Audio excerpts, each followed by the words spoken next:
헤브론에서 낳은 아들들은 이러하니 맏아들은 암논이라 이스라엘 여인 아히노암의 소생이요 둘째는 다니엘이라 갈멜 여인 아비가일의 소생이요 셋째는 압살롬이라 구슬왕 달메의 딸 마아가의 아들이요 넷째는 아도니아라 학깃의 아들이요 다섯째는 스바다랴 아비달의 소생이요 여섯째는 이드르암이라 다이세아의 에글라의 소생이니 이 여섯은 헤브론에서 낳았더라.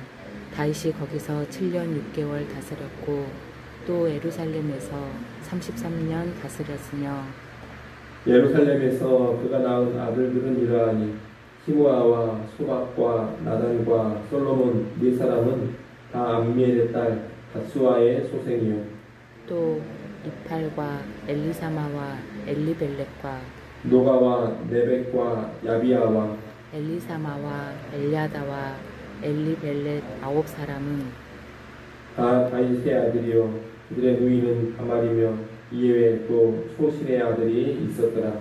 솔로몬의 아들은 르호보암이요 그의 아들은 아비야요 그의 아들은 아사요 그의 아들은 여호사밧이요 그의 아들은 요람이요 그의 아들은 아하시아요 그의 아들은 요아스요 그의 아들은 아마샤요 그의 아들은 아사랴요 그의 아들은 요담이요 그의 아들은 아하스요 그의 아들은 히스기야요 그의 아들은 므낫세요 그의 아들은 아몬이요 그의 아들은 요시아이며 요시아의 아들들은 맏아들 요하난과 둘째 여호야김과 셋째 시드기야와 넷째 살룸이요 여호야김의 아들들은 그의 아들 여고냐 그의 아들 시드기야요 사로잡혀간 여고냐의 아들들은 그의 아들 스알디엘과 말기람과 브다야와 세나살과 여갈마와 호사마와 느다바요 부다야의 아들들은 스룹바벨과 시므이요 스룹바벨의 아들은 무슬람과 하나냐와 그의 매제 슬로밋과 또 하수바와 오헬과 베레가와 하사다와 유삽헤셋 5사람이요 하나냐의 아들은 블라데아와 여사야요 또 누바야의 아들 아르날의 아들들 오바데의 아들들 세가냐의 아들들이니 스가냐의 아들은 스마야요 스마야의 아들들은 핫두스와 이갈과 바리야와 느아랴와 사밧 6사람이요 느아랴의 아들은 에로에네와 히스기야와 아스리감 3사람이요 에료에네의 아들들은 호다위야와 엘리야십과 빌라와와 압국과 요하난과 딜라와와 아난이 7사람이더라. 아멘. 오늘 본문은 다윗 왕의 족보입니다. 1절부터 9절은 다윗의 자녀들을 말하고 있습니다. 다윗은 헤브론에서 7년 반 동안 다스릴 때 아들 6명을 낳았습니다. 그리고 예루살렘에서 33년간 다스릴 때 13명의 아들과 1명의 딸을 낳았습니다. 5절에 밧수아라는 여인의 이름이 나오는데 이 밧수아는 여러분 잘 아시는 밧세바를 말합니다. 다윗은 그 외에도 소실, 첩을 통해서 낳은 아들들이 여러 있었습니다. 10절로 16절은 솔로몬으로부터 해서 유다 왕국이 바벨론 계국에 멸망당할 때까지의 왕들의 계보입니다. 이 계보 이해에 있어서 하나 짚고 갈 것은 16절입니다. 16절에 보면 여호야김의 아들들은 그의 아들 여고냐, 그의 아들 시드기야라고 해서 시드기야를 여고냐의 아들로 말하고 있습니다. 그러나 실제 시드기야는 여호야김의 형제로서 여고냐의 숙부입니다. 그런데도 여고냐의 아들이라 하고 있는 것은 왕이 계승의 측면에서 말하고 있는 겁니다.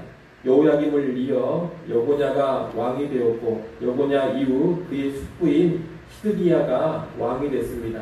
이 왕이 계승의 맥락에서 숙부이지만 시드기야를 여고냐의 아들 이렇게 칭하고 있는 겁니다. 17절부터 24절은 바벨론의 포로로 끌려간 이후에 다윗 왕가의 족보입니다.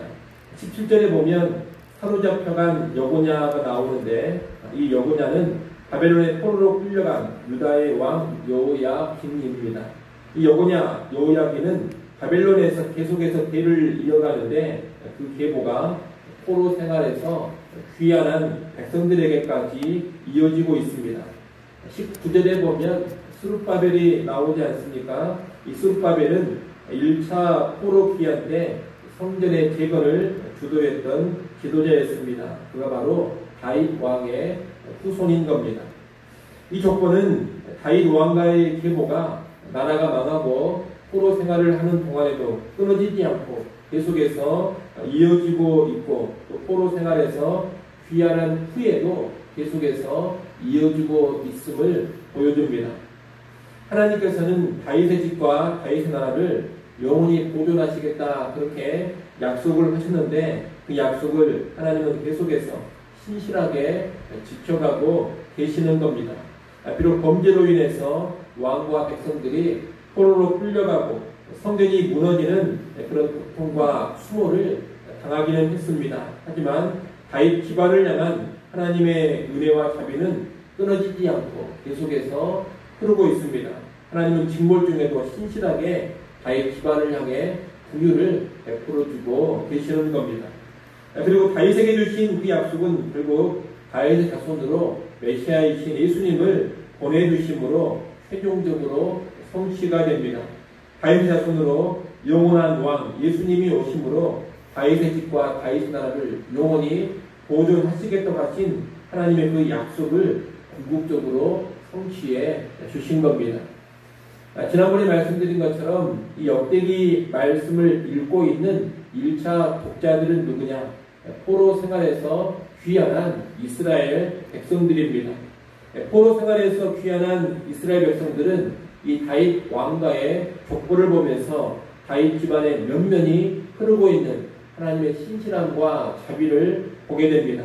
그러면서 새로운 소망을 가질 수 있게 됩니다. 특히 하나님은 다윗 왕가의 자손으로 메시아를 보내주시겠다고 약속하셨기 때문에 포로 생활에서 귀환한 이스라엘 백성들은 메시아를 바라보면서 메시아를 통한 완전한 회복의 소망을 품을 수가 있게 되는 겁니다.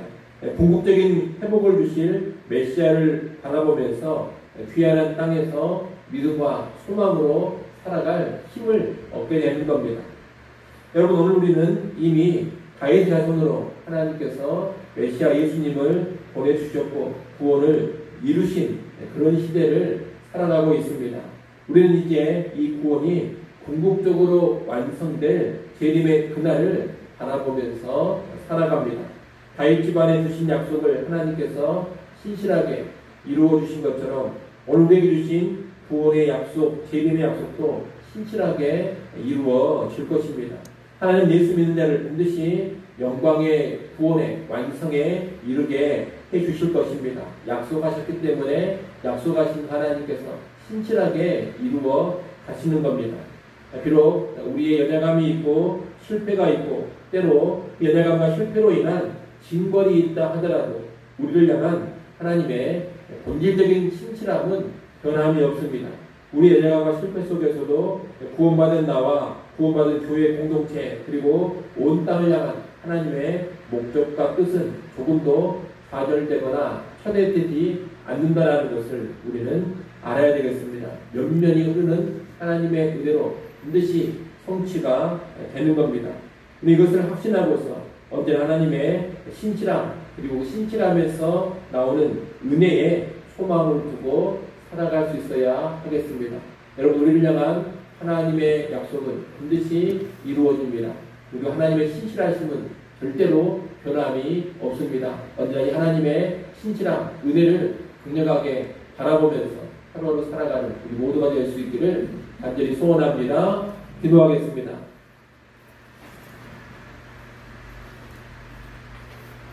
아버지 하나님, 다윗 집안을 향한 하나님의 약속을 변함없이 이루어 주시고 변함없는 신실함으로 다윗 집안을 보존해 주신 것을 우리가 보았습니다.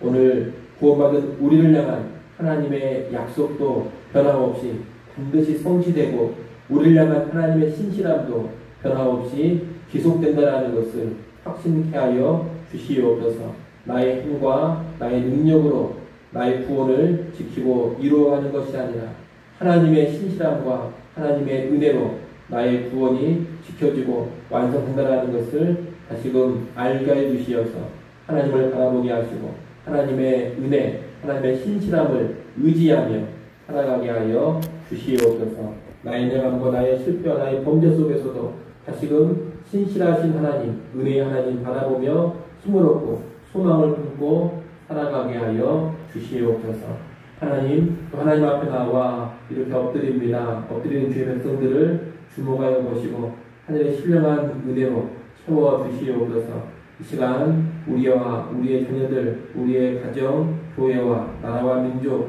온 땅을 위해 기도할 때 하나님 도우시고 능력으로 일하여 주시옵소서. 예수님의 이름으로 기도드리옵나이다. 아멘.